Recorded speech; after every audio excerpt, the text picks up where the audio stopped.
pemilihan umum, maka seluruh panitia yang ada, baik yang dari pusat sampai daerah, mengadakan semacam pendataan. Pendataan itu setiap warga Indonesia wajib menggunakan hak pilihnya dari usia 17 sampai seterusnya. Jadi setelah semuanya didata, dilaporkan lagi ke KPU. Setelah selesai dari KPU, kita menerima data per warga, maka dibentuklah semacam tempat pemungutan suara. Tempat pemungutan suara kayak gini, satu lingkungan ini itu terdiri minimal jumlahnya 300 sampai 800 orang gitu. Nah, setelah pendataan selesai, maka KPU membuat keputusan tentang kelompok panitia pemungutan suara yang ada di paling kecil semacam kayak gini. Nah, setelah paling kecil kayak gini, inilah yang menjadi ujung tombak dari pelaksanaan pemilu. Setiap ada pelaksanaan pemilu yang pertama kali ada yang di sini. Ya, setelah selesainya pendataan dan sebagainya, maka panitia pemilihan pemungutan suara yang disana tadi itu membuat semacam surat undangan. Surat undangannya ada Pak?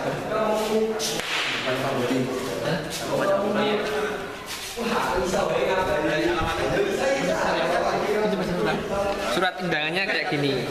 Nah, ini sebagai bukti untuk memilih.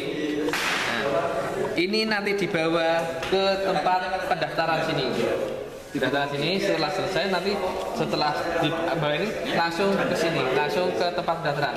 Setelah dicocokkan antara yang ini sama dengan daftar yang ada di daftar pemilih tetap DPT ini, maka dia berhak menggunakan hak pilihnya. Dia bisa menggunakan hak pilih, dari sini langsung menerima ke sini, menerima yang namanya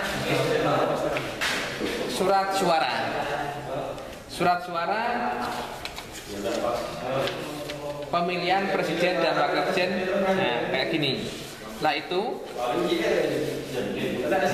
setelah menerima surat ini, maka langsung dibawa ke sini. Bilik suara. Ke bilik suara. Ke bilik suara. Menggunakan hak pilihnya, siapa yang dipilih silahkan mencoblos, terserah kemana, mau yang pertama atau yang kedua, dicoblos di sini.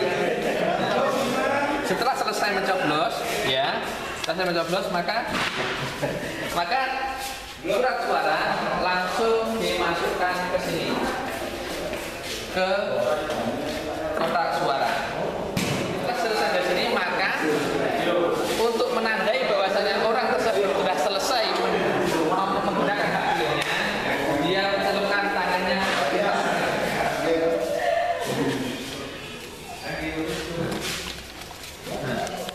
Ini sebagai tanda setiap warga negara sudah menggunakan hak pilihnya. Ini sudah selesai tahap pertama pemilihan di tingkat TPS, tempat pemungutan suara. Selanjutnya, setelah selesai menggunakan hak pilihnya tersebut, setiap KPPS, kelompok pemungutan suara, menghitung suara yang masuk. Jadi ini dihitung siapa yang menyoblos si A, siapa yang menyoblos si B tadi dari calon-calon. Setelah itu selesai, nanti dilaporkan ke berjenjang. Pertama dari KPPS ke tingkat kecamatan, kelurahan, distrik yang paling kecil. Distrik yang paling kecil. Setelah distrik selesai, baru ke kecamatan.